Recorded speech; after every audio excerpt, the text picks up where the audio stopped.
Salutări și bine v-am regăsit! Avem un nou mister. Avem un Ford Mondeo 2 2.0 TDCi QXBA, cred că este codul de motor, cu un alternator, ca să nu spunem defect, îmbătrânit. Și încercăm să ne dăm seama despre ce este vorba.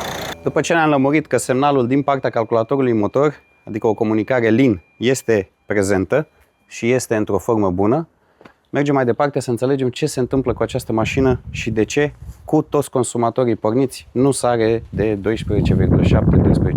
V, ceea ce este puțin și în timp va descărca bateria și te va lăsa în drum. Poate dacă nu te lasă în drum, dimineața când te trezești la următoarea pornire nu vei mai avea suficient curent ca să antrenezi electromotorul să poți să pornești motorul. Și ce mi-a dat în gând? Haideți să-l folosim pe Pico. Tot pe el l-am folosit ca să aflăm tot ce se întâmplă cu partea de comunicare pe LIN. După ce am cuplat și un multimetru la bornele bateriei ca să înțelegeți ce se întâmplă cu tensiunea, am zis să măsurăm întâi ce curent avem produs de generator și ce curent avem absorbit de mașină. Și repetăm testul. După ce solicităm mașina cu toți consumatorii pe care îi putem activa, observăm că alternatorul, în baza comenzii pe mesageria LIN, avem o încărcare de aproximativ 111 A, ceea ce nu pare rău. Hai să-i oprim consumatorii.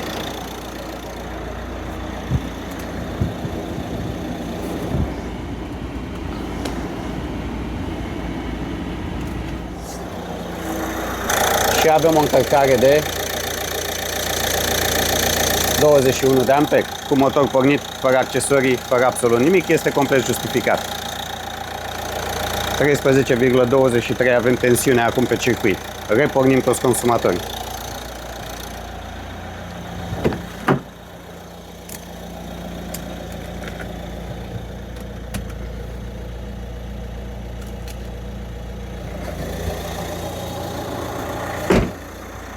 După ce am repornit consumatorii, vedem că tensiunea în sistem începe să scadă și scade sub valoarea de 13 V și va scădea în continuare. Alternatorul muncește, output-ul a ieșit la 108 A acum, 110 A, începe și crește. Dar oare ce se întâmplă? Avem comandă, avem un răspuns, dar răspunsul este suficient pentru cererea din circuit, pentru toți consumatorii? Hai să facem o măsurătoare și pe partea de consum de curent, unde ținem minte că aveam 114-115 A produși. Vom observa că undeva în aceeași valoare, 112-115 A sunt absorbiți de mașină și tensiunea, ca drept dovadă, este 12,7 V, ceea ce este puțin.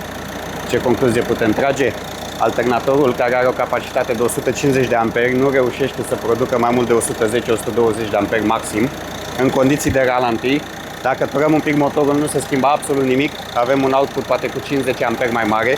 Asta înseamnă că ori regulatorul de încărcare, ori întreg alternatorul are o problemă și va trebui înlocuit.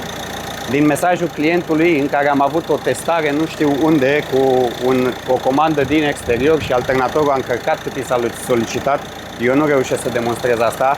Cumva consumul mașinii este aproape egal cu output-ul de la generator, astfel că consecința se vede aici, 12,6 V. O să observăm imediat după ce îi opresc că lumea se stabilizează, atâta timp cât consumul scade, alternatorul reușește să compenseze, dar în momentul în care avem tot de la aer condiționat, dejivrare, fază lungă, tot ce se poate pe ea, nu mai face față. Și în timp, să zicem că mergem în condiții de căldură, avem nevoie de aer condiționat, climatizare, lumini, noaptea, eu știu, muzică, tot ce putem activa pe o mașină, până la destinație s-ar putea să-i consumăm bateria, fără să avem vreo avarie în bord de baterie cu roșu. În schimb, această instrumentație afișează în timp real tensiunea de pe acumulator și așa utilizatorul a observat că este o problemă. Pentru că nu i-a venit să creadă că este generatorul, a venit la mine să verificăm partea de comandă, care este integră, e intactă și e prezentă. Avem o mică diferență de tensiune între cel care trimite mesaj de masă, de potențial, între cel care lansează mesajul pe LIN și cel care îl primește, dar este normal. Putem bănui și mase corodate, nu aici este problema mașinii, aici este problema de ce între multimetrul meu și board am în jur de 0,4V diferență măsurătoare. V-am convins?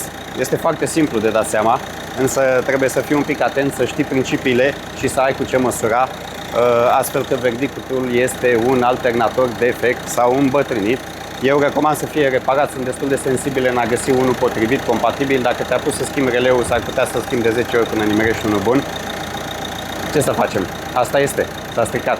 Sper că v-a plăcut, vă doresc o zi bună. Mulțumesc!